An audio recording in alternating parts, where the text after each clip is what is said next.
Hi, I'm Victoria Alexander. I own Realty Collective, a real estate company here in Brooklyn, New York. We're a boutique brokerage that mostly only really helps actual people find property because I don't need to help developers or management companies. They already have leverage on the game there and don't really need the help of other people and of all the people in this world that need help. So I'm only helping real people.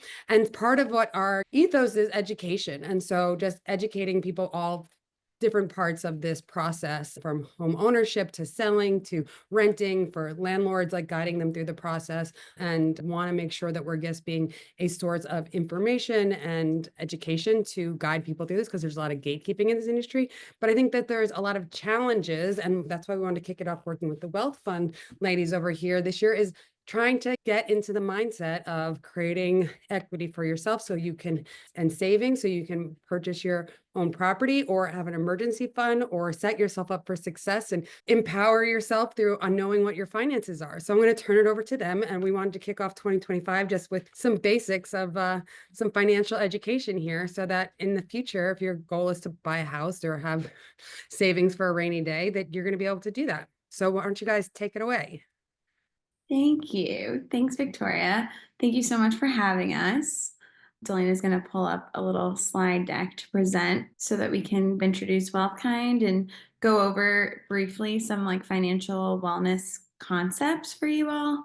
And then we're going to dive into a really awesome tool that will help you prepare for the home buying process, or really getting your finances in order and feeling good about money. So the workshop tonight is called Breathe, Budget, and Build: From Emergency Fund to Dream Homes. We are co-hosting it with Realty Collective. So thank you again, Victoria and Farah, for having us. And I'm Lexi, one of the co-founders of Wealthkind, and my business partner here, Delana, is the other co-founder of Wealthkind. And what is Wealthkind? Wealthkind Financial Wellness is a financial wellness company that is dedicated to helping people feel good about money. I want you all here to reflect for just a moment and think about how many people in your life actually feel good about money. For most of us, it's less than you can count on one hand. Finances tend to be the number one stress in a lot of people's lives. It's something that we're interacting with all day, every day on so many different occasions, and it impacts relationships. It impacts our nervous system. It impacts our living. So just like Victoria said about the real estate world, we also found that a lot of the financial wellness and personal finance world was gate kept, and it feels super unapproachable, but it doesn't have to be that way. So what Delana and I are really dedicated to doing is making financial wellness and personal finance feel approachable. We use this word financial wellness, and we often get asked, what does that even mean? Those words don't even sound like they go together. But the way that Delana and I think about it, and we hope that you all will start to think about it like this too, is just like we prioritize physical wellness, emotional wellness, maybe spiritual wellness, whatever forms of wellness are really a priority in your life, it's important to also reflect on our own financial wellness. So that is because financial wellness impacts all of those other areas. It impacts our emotional wellness and whether or not we're able to afford things like therapy or days off or just the self-care necessary to have emotional wellness and emotional health. The same goes for physical. Financial wellness is really such a key part of the puzzle, and it's not only the number in your bank account and your ability to have money to spend on the things that you need and want, but it's also about how we feel about money. And that is how we feel spending, how we feel about our debt, how we feel about our maybe relationships around money. So all of that plays a part into the financial wellness concept and really prioritizing your financial health. And the last thing I'll just note is, at Wealthkind, we don't believe that it's just about the tactical knowledge. We think that the knowledge is foundational and essential, but we really believe in merging the mindset work with the tactical skills.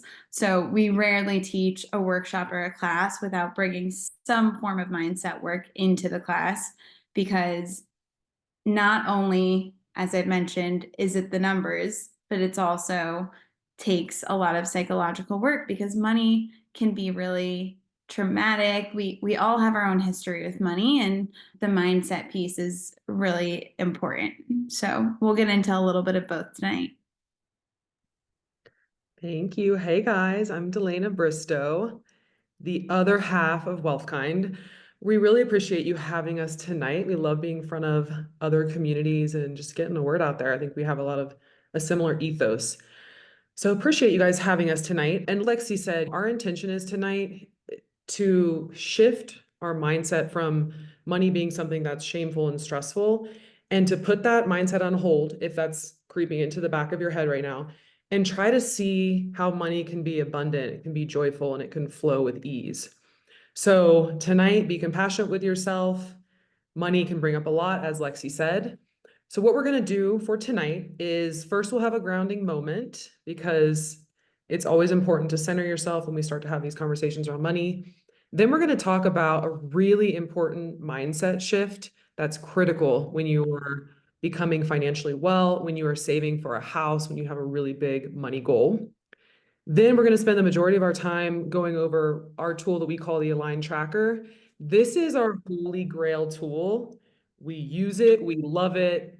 All of our clients love it. It's really powerful.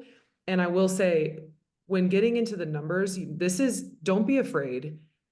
Really financially people don't look away. They tackle their numbers, they know what they're dealing with, and they're not afraid. So we're going to be here with you. A lot of times it's easier to do it with a friend. Here we are, we're going to do it live. And then last, we'll talk a little bit about some action you can take beyond tonight if this work calls to you. And then we'll do a Q&A. So let's get into it. Thanks for laying that all out. Yeah. Of course. So we're going to start with just a few deep breaths to ground into the moment tonight. So I'll invite everyone to go ahead and sit up straight, plant your feet on the floor beneath you. Maybe release your shoulders down from your ears. Release your tongue from the roof of your mouth. If you feel called, maybe gently flutter your eyes closed just for a moment. And start to take some deep breaths in through your nose and sighing out of your mouth. Continuing to relax more and more with each exhale out of your mouth. And allowing whatever thoughts or beliefs are coming up. If you feel nervous or anxious about the idea of talking about money, accept that, allow that to float by. And I'll invite you to take a moment to give yourself some compassion, reminding yourself you can show up exactly where you are. You're exactly where you're meant to be.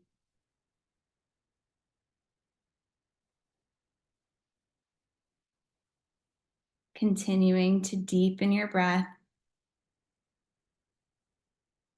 And if you feel called, I'll invite you now to set an intention for tonight. That could be looking at your numbers bravely. That could be offering yourself extra compassion. Really, whatever's coming up for you, but just go ahead and allow yourself to set an intention for the evening. And then gradually, in your own time, when you're ready, start to bring your awareness back into the room, noticing the temperature, any sounds you hear besides my voice, fluttering your eyes back open. And yeah, just happy to have you all here exactly where you are. And if at any point you feel overwhelmed, just know that just like a yoga class, you can always take a pause, come back to your breath, and we're here to support however we can. So don't hesitate. So we're going to start tonight with this mindset shift that Delana mentioned, and that is the traditional mindset versus the wealthy mindset. And so the first one is the traditional mindset. And this is the mindset of you receive income, you take out your living expenses, you take out your lifestyle, and then whatever is left at the end of the month is what goes to saving and investing. For most people, that ends up being zero at the end of the month. Because if the money is in your account and you can spend it on shopping or groceries or dinners out or whatever it is that you enjoy, most likely we are not going to keep money in the account at the end of the month for savings and investing. So the shift that will encourage you to just explore how it may feel for you is to shift from this traditional mindset into the pay yourself first mindset or the wealthy mindset.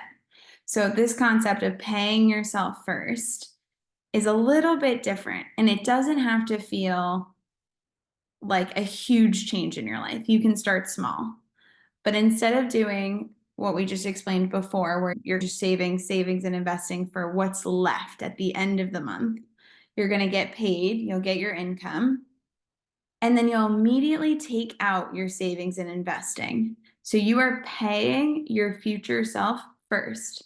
You are prioritizing your future self or your goals, your savings goals. So you take out savings and investing, then you take out living expenses. So that's things like your rent, your groceries, things that you absolutely need. And then what you have left is your lifestyle. And this allows for guilt-free spending. This allows for spending without stress, without agony, because you already know you've covered your future self and you're making an active effort on putting money into your savings, into your investing. So just think about that as we go through tonight's exercise, making that small shift. And again, you can start small. It can be as little as putting $20, $30 a month into a savings account or an investing account, but putting that money aside as your first priority and then spending on the rest. And we're going to show you a tool tonight to really get clear on the numbers and how you may do that for your specific situation. And I also forgot to mention, Delaney and I are talking at the same, eager to Go talk. ahead. Go ahead. Just if you have questions, go ahead and put them in the chat. If they're relevant to what we're talking about at the moment, we'll jump right in. Otherwise, we're going to come back to them at the end. So don't feel hesitant about if you have something burning and you can't concentrate on what we're saying because you want to get it out. Go ahead, put it in the chat, and we're going to come back to your questions at the end, or we can jump in at this if they're relevant to talking about the different mindsets right now. Yes, and one thing I just wanted to note, in this traditional mindset where most people live, so if this is you, don't worry, because this is what we are taught. And we really need to understand that shift to a wealthy mindset. But this traditional mindset is where a lot of shame and stress live, because this lifestyle piece, there's always this nagging voice like, oh, I'd spent too much. It doesn't feel good. My spending, and you're shaming yourself on your spending. And then you're shaming yourself here on the savings and investing piece, because of course there's no money left over. So this traditional mindset is very stressful for a lot of people. Whereas this pay yourself first mindset, you're setting yourself up for success. And this mindset, also pay yourself first, requires a lot less work, because this step right here of savings and investing should be automated.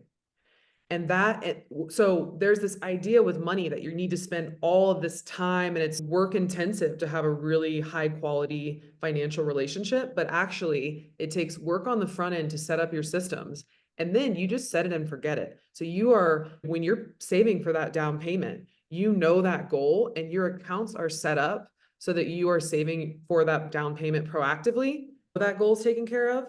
And then when you're buying your $15 lavender latte and you love it and you're sitting there in your coffee shop and you're happy, you're not feeling guilty about that. That is aligned with your values of wanting to spend time in a cafe, wanting to have a really high quality coffee, whatever that may be, and you don't feel guilty. So just wanted to point out the difference in the stress levels with these two systems.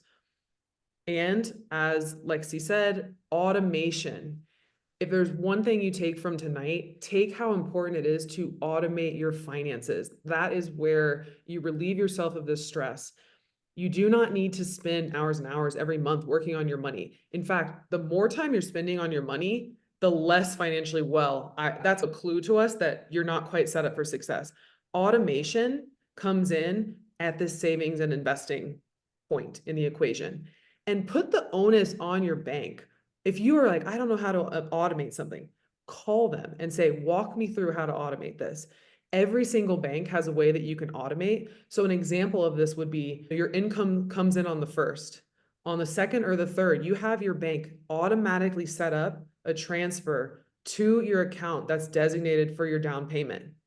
You don't even do anything. You don't touch it. You don't see it. It's all your systems are working in the background for you. And you're sitting at the cafe having your latte. So automation is really, really critical. Don't miss this step. This takes time. It's not fun to set up these little automations. It can take an hour or two to get set up, but this is critical for financial health. So I wanted to touch on automation. And then last little money mindset tidbit before we get into our tool. There are really only two ways to have more money. Make more money or spend less money. That's it. Now, in New York and in high cost of living places, you might feel like there are all these really wealthy people around you that are spending all this money and it looks flashy and they're doing all these things. But real wealth is money that you keep. So this keeping up with the Joneses mindset, you never really know how wealthy someone is by just seeing their spending. So I just wanted to put that out there. In some high cost of living cities like New York, it can feel like a lot of pressure and it can feel like everyone around you is making all these great gains. You really don't know what their money situation is because some people make a ton of money and they also spend a ton of money. So just wanted to put that out there. None of us are keeping up with the Joneses. So again, I wanted you to see this equation because when we get into our sheet, you're going to see this illustrated in our spreadsheet, which is how to make more money, which is the income piece. So it might be really cool side hustle that you've always had in mind, an awesome Etsy shop or any kind of startup that you have in mind. It might be real estate income. It might be just your regular W-2 income. And then there's also the spending less piece. There's a limit with how much you can cut spending. There is no limit on how much money you can make. So keep that in mind. But these are the two levers that you're going to want to pull when you're trying to get that down payment together. So any burning questions before we We're jump going to in? start brainstorming side hustles next. Yes, I love it. We love to do that. That's one of our favorite things. Okay, let me jump out of this and jump to our tool. Let me know if you can see it. Sorry guys, before saying wealth fund, it's my dyslexia. It's, all those banking words. I have the same mental blocks that other people do around finances. So just I'm like, the fund that we have to finance. So love your James Bond photo. Nice. Just want to say really quick before you jump in, Delana, I just sent the spreadsheet link. You guys will also get it in an email follow-up later, but go ahead and open that spreadsheet, make your own personalized copy, and you can actually get started in working in this spreadsheet with us tonight. That's what we would recommend. It feels so much better doing it with a supportive community around you. So we're going to highly encourage that you open the spreadsheet, but you don't have to. And if you prefer to do it later, you can do that as well. But it's in the link. And if anybody has any questions, just put it in the chat. On that note, this spreadsheet should not be something that takes you hours and hours. This is get it done to 80%. We don't need perfection to be the enemy of good here. If you want to go back and look deeply at your credit card statements and tag transactions and really understand, awesome. I like to do that every quarter. I have custom tags with all of my expenses. But just get this done and get it mostly right because that's where we want to go with this. We don't want to agonize. We want to move on and make decisions.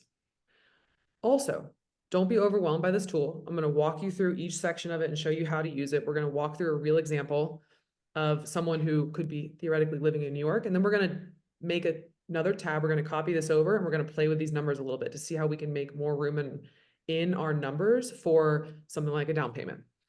So this is called our Align Tracker. We're obsessed with this tool. We really hope that you guys use this. We think it's super simple and easy, that's how we want money to be. So we have affirmations throughout the sheet. Feel free to make your own, something that calls to you. Again, this speaks to the mindset piece. So the first affirmation is, I am grateful, I am abundant, I am financially intelligent. Put your calculation date here so you can understand when you did these calculations. I revisit this quite a bit as my expenses change, so you can make a copy of this tab and date it that way. So we have two parts to this sheet. The top part is what we call the status quo money. And we call it the status quo money because these are categories which are income and fixed expenses that are not easy to change in the short term. You're not going to get a new job tomorrow. You might not be able to move and lower your rent costs tomorrow. So these are things that are more or less fixed in the short, medium term. And then the second half is going to be where we have more options. So let's walk through this together. At the end of the spreadsheet, this will spit out 4 numbers for you that are absolutely critical to understand your financial wellness. So at the top, we've got our monthly cash flow, and this is income. So you're going to put your income here. Maybe it's employment, your job. Here it's for Realty Collective, and you're going to put the amount that you make. One thing to note is that every cell that is white is for you to fill out. And these cells that are in green are formulas that calculate for you automatically. So here you might add side hustle, you might be dog water, whatever it might be. You're going to put in your source of income here. And then it's going to spit out the percentage of your income that represents. So very important piece of this puzzle. Your gross income is calculated for you. It adds up this column. Your net income is something that you are going to need to put in based on your tax situation. This might be a little bit tedious. You go back and look at your pay stubs and see how much taxes you're paying here and what is your net income after taxes. We also have ideas to earn more here and some notes. You can really start thinking through, what am I going to do to push this income piece? What are some other ways that I can add on a little stream of income? Maybe it's a promotion. Maybe I have a review coming up with my boss and I want to really get prepared and look back at my achievements over the year. So some places to make notes here. Top part is income. Next, we're going into fixed expenses. Again, not as easy to change in the long term, in the short term. So the affirmation here, I look at my finances without fear. I conquer all my money goals. So we've got some examples in for you. You're going to change these based on your own situation. Some of the common categories that you're definitely going to have are rent, utilities, gas, debt payments, if you have them, groceries, got to eat, therapy. Some people will consider that as a fixed expense, something that you absolutely need. So this is where you're going to fill out that expense type and the amount. It will calculate what your percentage is. So in this example, rent represents 28% of their income. We like it to be about 28%. This is 30%, sorry. We like income, any of living expenses to be about 28% here for rent. In high cost of living areas like New York, like LA, it's going to be a little bit higher, and that's okay. Again, these are personal numbers. Everyone's going to look differently. A very important piece of this is the miscellaneous line. Everybody forgets things, so we go ahead and add in a 15% buffer. If you think that you've gotten really accurate, you can see this calculation here. Maybe you bump it down to 10%. Use whatever feels good to you. It's really good to have a buffer on those fixed expenses, and things come up, right? Contact lenses, that's an example of an annual expense that you might have forgotten, but that if you divide it out over the 12 months, it is a payment that you need to consider. But that's, again, contact lenses, not something that you're going to be able to change. So this on line 38, this is where you see what percentage of your income your fixed expenses represent. This is a very important number. I'll just say it again. This number is really important because if your fixed expenses are 80, 85, 90% of your income, it's going to be really hard to find that money to pay yourself first, to find that money to put towards your down payment. So this is where we want to really get an understanding of what are those fixed expenses? How can I maneuver some of these and make room to pay my future self? Again, we have recommendations in here. In a city like New York that's high cost of living, it might not be totally doable to get your fixed expenses between 50 and 60%. 65% might be totally normal for New York. So don't panic if this number is way higher. There are ways to move things around. And that's what we're going to do together. So that was part one. That's status quo. Now let's move into our choice money. That's what we call, this is where the magic happens. Okay. So this section C, which is the leftover money, is a simple calculation of your income minus your fixed expenses. So the things that you absolutely cannot change right now, got to pay the rent, got to buy contacts. This is how much is left over after that. So in this example case, about $1,500 is left over.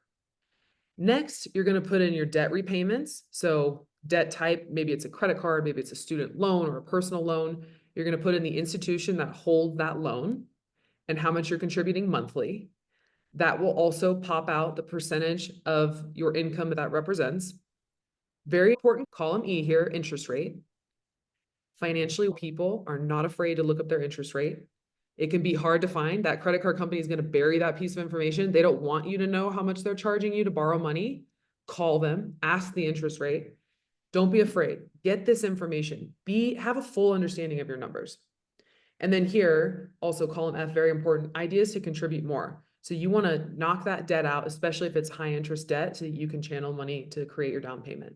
Yeah. How do you guys feel about doing balance transfers? Because I always feel like this is a crazy number. And if you have an offer from a card or something that's doing 0% that you could take advantage of, I think that there's a couple like tricks like that I feel like I've learned from other people that have helped me navigate how to get out. Because I don't know what the overarching number is for some of these debts, but if you're paying that high of an interest rate, that's a pretty decent chunk of your change every month. Love that question. I did a direct debt transfer, a balance transfer in 2020.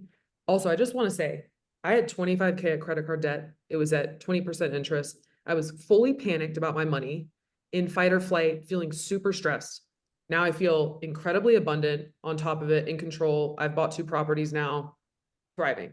It is possible for anyone. So that's a message we want you to take away from tonight. A balance transfer can be a really awesome option. In my case, what I did was I did a balance transfer for about, it might have been 25K. I think it was. Put it on that credit card for a new credit card that accepted the balance transfer at a 0% interest rate for a specific amount of time. I think it was 15 months. You can look up the best balance transfer deals on NerdWallet. But one thing you have to be very clear on is sometimes there is very fine print that if you do not pay that full balance back within the transfer period, so in my case, I think it was 15 months, then you are going to owe interest on the entire amount. So you've got to be really prepared. In my case, what I did, I was like, I'm getting aggressive. I don't want to feel this way anymore. I don't want to have this debt on my back. I made really aggressive plans and knocked out the debt in a year. And it was an awesome option for me. So yeah, it's something The other problem is though, that if you then use that card too, and you were making payments toward it, you're paying down like what you charged after you made the balance transfer first, and then you don't actually pay down any of the balance transfer. So you want to also probably not be charging things on that card if you want to be making a dent in that amount of money. Yeah. Some of the things or the I would tricks cut that card off. I would say I am not putting any more on a credit card. I am aggressively paying this off. And I think about it, and we talk about this a lot with clients, is think about it as a sprint. It can be hard because you're channeling money that you used to spend out with friends and having fun, and it can be hard. But if you want to commit to that, it's a short period of time and just knock it out aggressively. One other thing, Lexi, I know you want to say something too. We should share a link for a debt repayment calculator in the chat, because a debt repayment calculator is a really powerful way to understand how quickly you can pay off your debt and how much interest these companies are making off of you. When you're just paying the minimum on your credit card debt, they are keeping you in debt for as long as they possibly can. And most of the time, the interest that you paid is going to be far more than the principal, than the original loan that you took out from them. So don't let these companies get you. That's exactly what I was going to say, that it happens time and time again where we have a client who really wants to pay off their debt. And just an important note I want to say about the spreadsheet here, because it ties in, but paying off your minimums is like the credit card company's trick, unfortunately, where they're taking advantage of you. And when you're paying minimums, you're actually growing your debt. And a lot of people don't know that, because why would you? You think you're paying minimums, you think you're paying it towards your debt, but you will actually get stuck in that cycle of debt forever, just paying minimums. So in the spreadsheet, we have debt minimums and fixed expenses. So if you go up a little, there's like debt minimums because you have to pay that each month. That's a fixed expense. But if you do have some sort of high interest debt, we really encourage you to go ahead and put some of your choice money towards paying that off. Because another little tip, investing in the stock market, the return over history, like the average that we basically, based on past events and past performance, what we expect to get as return in the future in the stock market is 8 to 10%. Why would you invest for 8 to 10% return if your debt is at 20 to 30%? So that's another little tip. A lot of people are like, when do I start investing if I have credit card debt? And sometimes we're like, start investing $5, $10 a month so that you feel like you're putting money towards your future. That's really important. But you really want to tackle that high interest debt before you start investing $100 plus in the stock market. And I wanted to also say that this is totally a normal thing that's happening right now. If we're looking at the rates of how much people are in debt, it's everybody. It's not just a handful of people that have let debt creep up on them with credit cards. Society has, and the way social norms are right now, have created it so that they're just encouraging you to spend money you don't have and make it easy for you to access this credit. And so don't feel bad about not being able to, not feeling like, oh my God, I have all this debt. Most of us, I'm carrying debt. Like, we're all doing it. So don't feel bad. I feel that's just something that like people feel badly about. Absolutely. And that's everything with personal finance. Like, we were not taught this in schools. Like, most family members don't teach their children about financial literacy, and we're definitely not taught it in college or even in high school. So why would we know about how a credit card works or how credit card debt works or what the minimums are? There was no education like from society. There's been the opposite: pressure to spend, consumerism. There's really a lot working against us. But what we want you all to take away from tonight is that personal finance is actually really easy, and we want to help you feel confident, because confidence comes from competence. And so with these tools, with the financial literacy education, you can get yourself out of debt, like absolutely no doubt. And you can buy a house and you can grow wealth. Like, all of this is within your reach. It really is. And it wasn't your fault. It's nobody's fault that you weren't educated. Love that. Yes. Okay, last few sections of the sheet. In section D, you're going to put your monthly savings. You might have an emergency fund that you're saving for. Maybe it depends on what your goals are. This could be your down payment for your next home, and you're going to put your monthly contributions here. Total savings goals, we like to have between 5 to 10% of our income going towards savings. Section E is very similar. It's the investing section. And here you're going to put any investments that you have. So that includes things like a 401k that are through your work, or you might have some sort of life insurance that is invested. This is where you're going to put the investment account, the institution name, whoever is helping you invest, that contribution amount. And then here you also have goals and intentions. So you want to be really clear on, this is my retirement account, or this is my down payment account. And then again, you have ideas to contribute more. Lastly, we've got flexible spending. So this is all of the extra things that are the nice to haves. It's the Amazon shopping. It's dining out with friends, concerts, might be trips, nails, hair, all the beauty things, all of that. This is your flexible spending. And this is where you might take some time to look back at a couple of credit card statements. Like I said, I have Amex, I have custom tags that I've created. This took me less than 15 minutes. And I just go through and I have little tags that then spit out a beautiful little pie chart of what percentage I'm spending on that card. Really important. This is your summary. This is the 4 important numbers that we mentioned. So your fixed expenses as a percentage of your income, your savings and investing rate. Oftentimes you can combine those to, in this case, your savings and investing rate is 10%. And then what percentage of your income you're spending on your flexible expenses. Your savings and investing rate are directly correlated to how fast you can retire, how fast you can save for that down payment. So these are the numbers that you really want to focus on getting that up. And an important piece of this sheet is the dollars unaccounted for section. So you really want this number to be 0. In this case, we're at negative 51. So this person is overspending by $51. If this were to say $2,000, for example, that's money that has likely been spent and doesn't have a home. So you might need to go back and think through some of the expenses that you've missed or some of the flexible expending that you're not accounting for. It's Okay. typically the money that ends up on a credit card too. If it's a negative and it's like a couple hundred or even thousand, that's usually the money that you don't have the income for. So let's make a copy. This is, whoops, here. Let's see here. We're just going to duplicate this sheet. I'm going to call this the play sheet. And we do this all the time with our own money. We make another sheet and we play with different scenarios. So let's see how we can create a little more room for savings and investing for this person. So let's see how much we can create. So let's say they've got a interesting side hustle that they've always wanted to start. They get paid for some writing that they're doing. Getting paid for some writing. Love it. How much do we want to put for that? Like maybe, what do you think?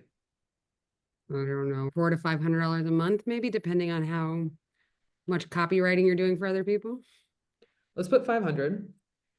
And then let's say that they're in their corporate job. They've been there a couple of years. They might not have had the courage to ask for a promotion. And so they get that promotion, they prepare for that conversation. The boss is like, yes, you're awesome. We want to pay you more.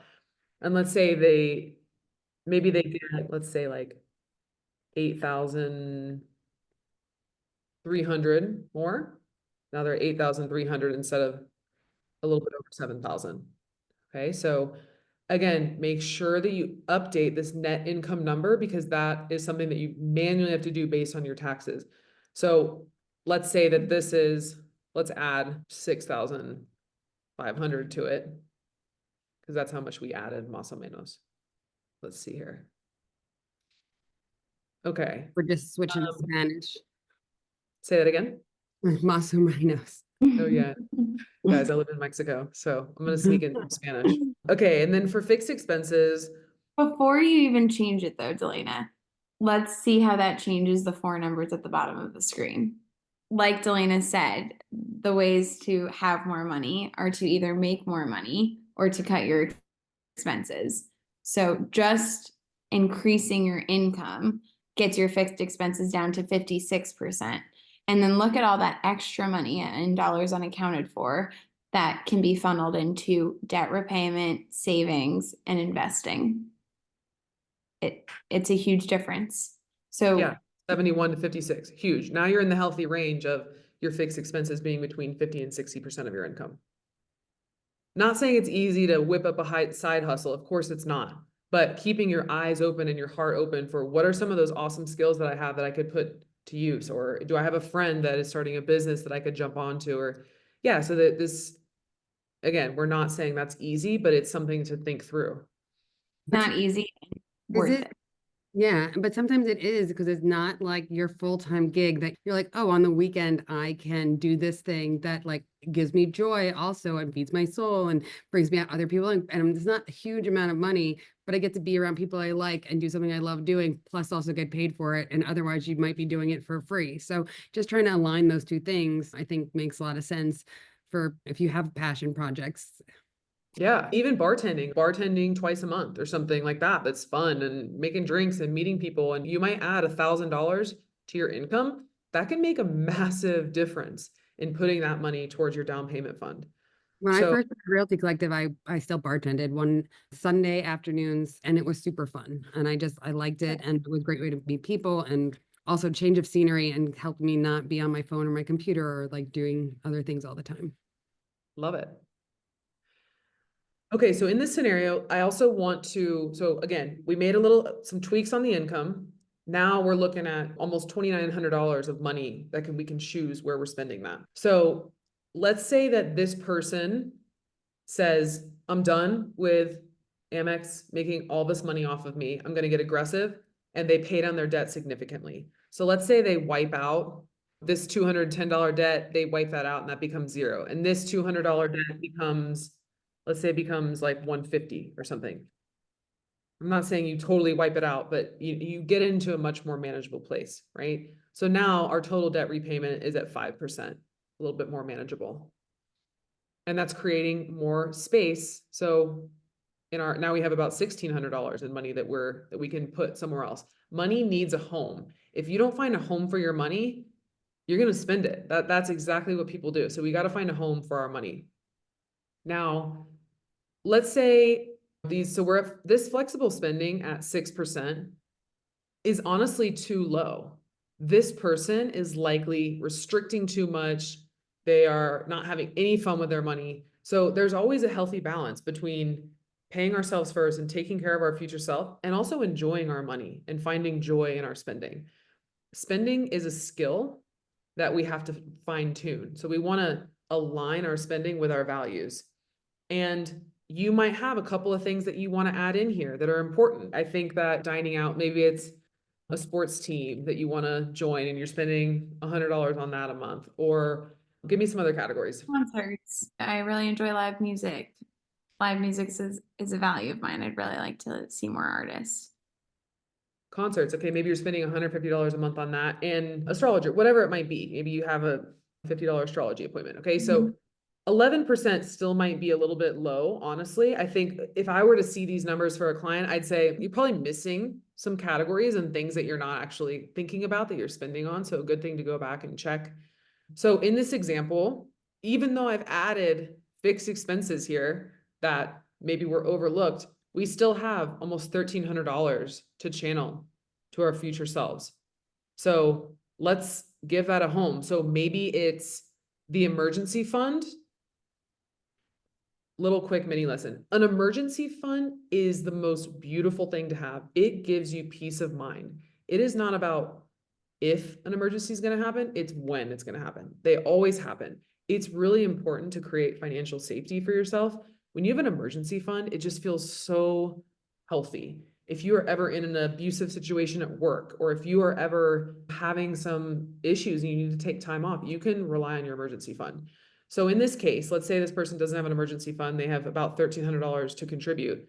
I would probably put, let's say, maybe $500 a month towards the emergency fund, and then make sure that I am filling that fund until I have between 3 and 6 months to support myself.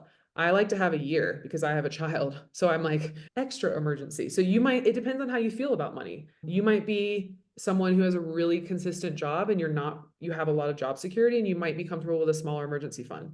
Or you might be an entrepreneur like me, and I'm like, I got to have a big fund. So we put $500 towards that emergency fund. They're still putting money towards crypto. And now we have $895.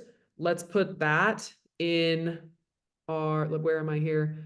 Crypto and stocks should be moved down, Delana. Yes, investing. this stocks and Robinhood, that's technically an investment. Okay, so we're going to put our down payment here. And we're going to put, what did I have? $895. So, whoopsies, let me see here. Now we're at almost zero here. So that means we're balanced here. Everything has a home. We've accounted for all of our fixed expenses, and we've accounted for all of our savings and investing. And now, when I spread this side, I broke this a little bit here. I will fix this shortly. Let's make sure this is correct. Command 8% savings. If you do Command Z, you can do undo. Yeah, I'm just gonna honestly just make this 6. There we go. And this should be divided by my gross income. Here we go. I know my spreadsheet so well, guys. Okay. Oh, wow, impressive. Wait, I didn't fix it. Hold on, I didn't fix it. $50. Geez. Yeah. Astrologer, $50. I'm like, wow.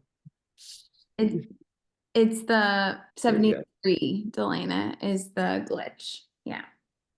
73. Okay, so this is gonna be, let's see here, equal this divided by, and you can see here how I'm using the net income. That's why it's really important that you fill out that precisely. Again, that was only 0% because that $25 isn't high enough to make it as even a percentage here. And then this, here we go. So now I'm investing 7% of my income. So we've almost doubled that. So we got a savings rate of 8% and an investing rate of 7%. So combined, pretty good, 15% savings and investing rate. And we might be able to get this up even higher. So as soon as this person repays another debt, let's say they get this debt $150 a month down to zero, and then maybe we're putting $150 more into crypto, for example. Now my investing rate's up to 9%. So as your life circumstances are changing, you're going to be moving information around in this sheet. And when you do something like you make a huge win and you get a credit card paid off, you can think really proactively, okay, instead of spending this money, I'm going to take exactly that amount that I was paying every month. I'm going to take that $500 that I was paying towards debt every month, and I'm going to automate it towards my investments. Okay, any questions?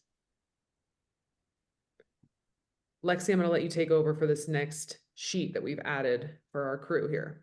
Okay, nice. There was a small glitch though, and the investing rate is, or the monthly savings rate is actually much higher. So I just fixed that for you. If you just Thank want you. to, Where is it?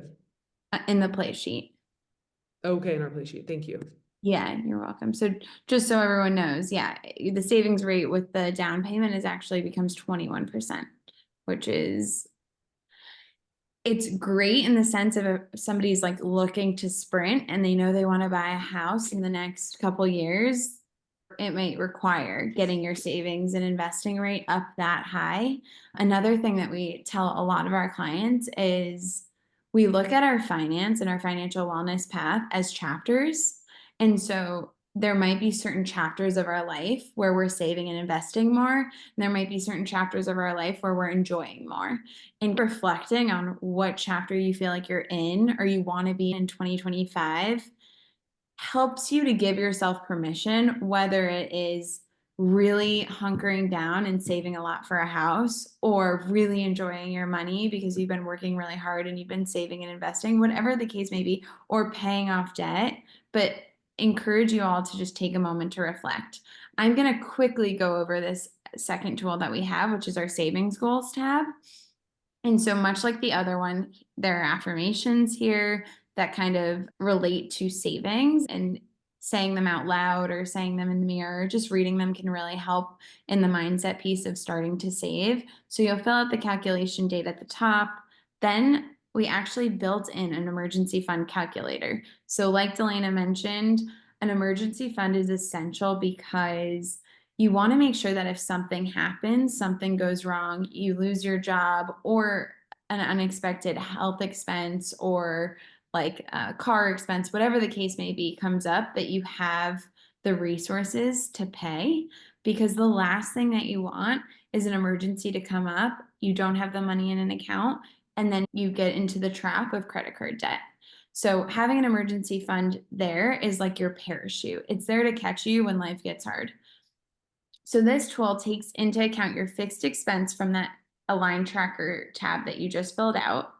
And then emergency funds, this part, it is recommended for your emergency fund to be anywhere from 3 to 9 months of fixed expenses. Now, personal finance is personal. Whether you pick 3 months, 6 months, 9 months, or a year is completely dependent on your job security, what it would look like if you did lose your job, how many dependents you have, what makes you feel good. Some people just want 1 year emergency fund, and that's what gives them safety in their money. So take a minute to reflect on how many months of an emergency fund would make you feel good. But again, it's your fixed expenses times that monthly amount that you choose, 3, 6, 9, 12, which you'll fill in. It's a white cell. And then it'll give you a recommended emergency fund goal. So that is what you ideally will want your emergency fund to be based on that number you select. And that you'll want to keep in a high yield savings account. A high yield savings account, another mini lesson, is a savings account that gets you more money than your typical big bank savings account. So if you have a savings account at Chase or Wells Fargo, you're probably making 0.02, 0.05% on your money. Versus if you have a high yield savings account, that's a bank. Those are like smaller banks, like Ally Bank is what Delana and I use. You will be making 5% monthly on your money. And so it's not a ton of money, but it adds up at the end of the year. Especially, you're going to ideally have this emergency fund saved up in the background. So why not be making money on it? That goal fund amount then gets channeled into this part below, which is goal-based savings calculator. And so you'll have the first row, which is what the savings goal is. The second row, which is how much you currently have saved. So in this example, the person has 5,000 saved. Their goal amount, which is pulled from the emergency fund calculator, which is almost 22,000. And then it'll auto-populate the difference to your goal. So you'll want to use this tab on a monthly basis. And so you'll come in here and you'll update currently saved, and that number will update as well. And then it will you can put in your goal time in months to fill that bucket.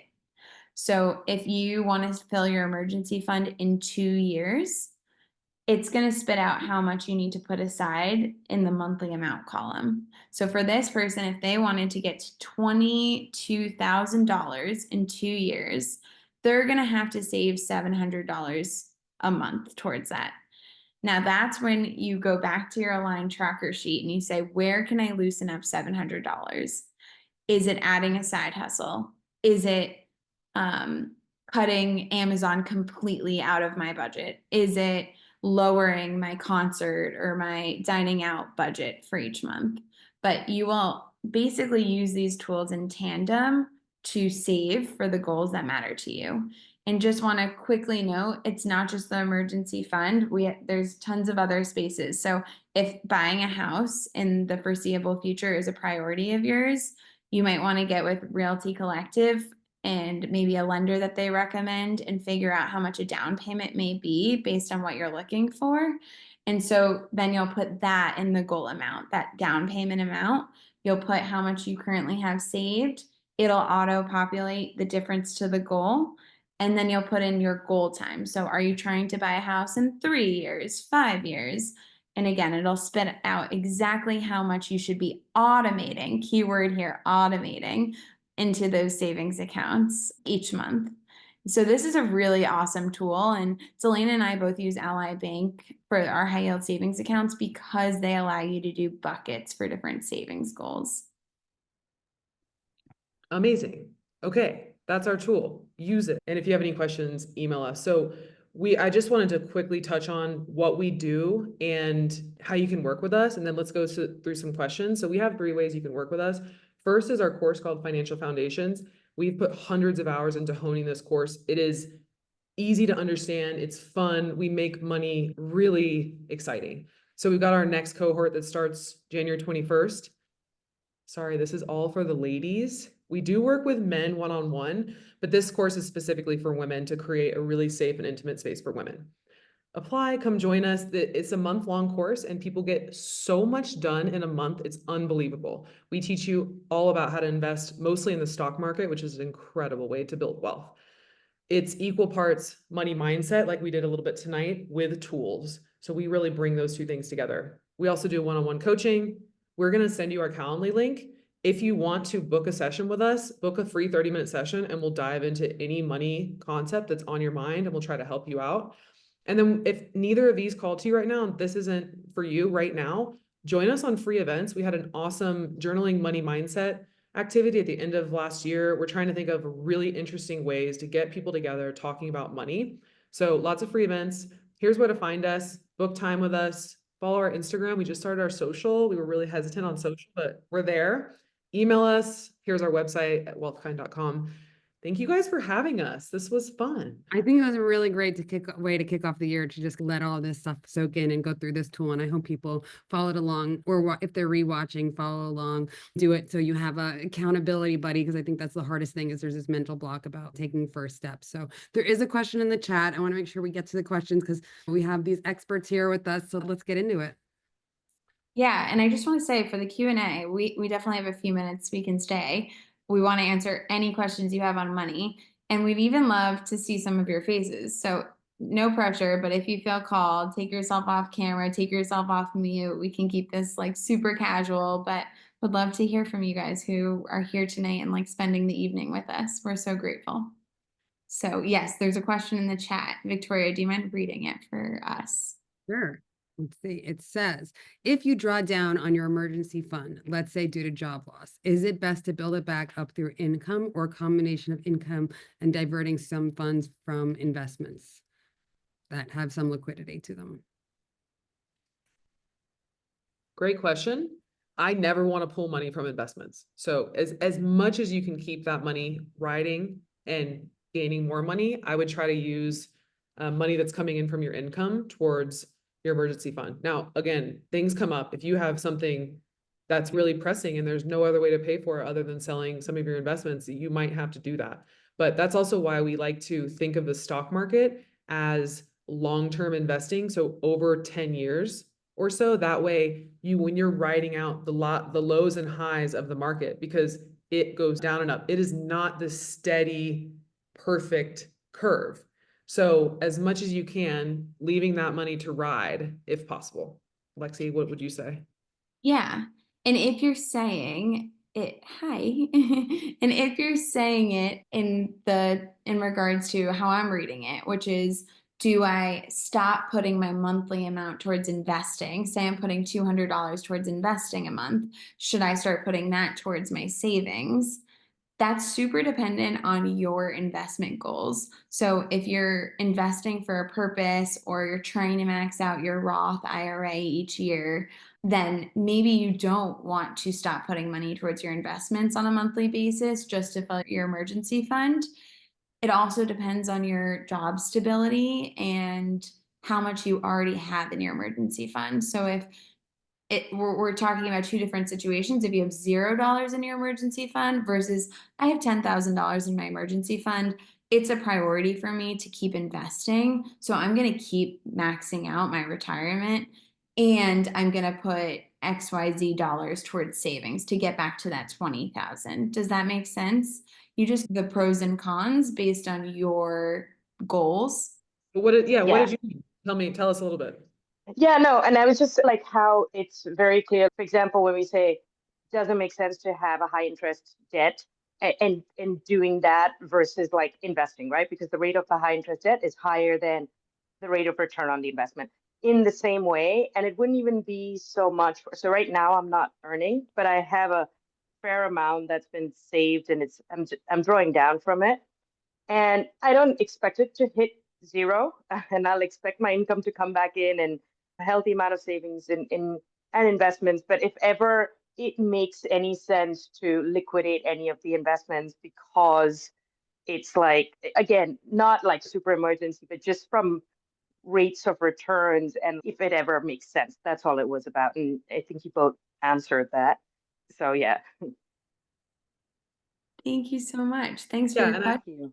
I love how you also really spoke confidently that you're in a moment where you're not earning income and you're relying on your emergency fund in a really healthy way. That's exactly what it was for. So I think that's so awesome that you aren't panicked. You're like, this is what it's for. I was prepared and my income's going to come back. So that's awesome.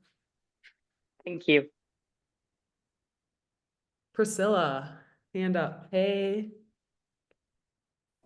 Oh, I was just clapping for it to hear his emergency fund use. Yes, I love it. Any Anybody other questions? Doesn't have to be on anything we went over tonight. It could just be any question you have about financial wellness or money or investing. Really, like, the floor is yours.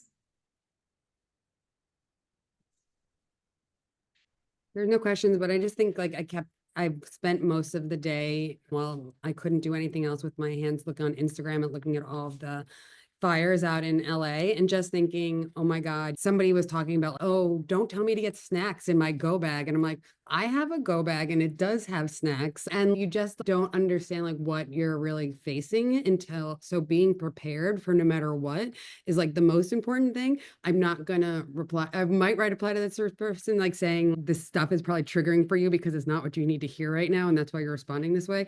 And it's really just traumatic for everybody. But being prepared is the best way to tackle, New York City. A lot of us like just after many different situations have been told, and there's signs all over from New York City telling us from Office of Emergency Management, have your go bag ready. And I bought one that was already pre-packed. So I didn't pick the snacks. It's just if there was really like the zombie apocalypse, but let's be prepared for the zombie apocalypse. I'm ready. And also you bring up something that I forgot to mention, but I really was thinking about all day with the fires that we're seeing, and it's so tragic. And when good people have more money, we can be more generous with our money. So as you're creating wealth for yourself, don't think of it as like this selfish endeavor, but think of it as your money amplifies your values, because money is actually neutral. So when we have really good people that are becoming more wealthy, we're sending money to the firefighters. We're helping people find a safe place to stay when there's emergencies. So that's another thing we love about teaching people how to build wealth, because we know that they're going to be investing in amazing businesses, being more generous with friends and family, and just making the world better. Yeah, it's great. Thank you guys for having us.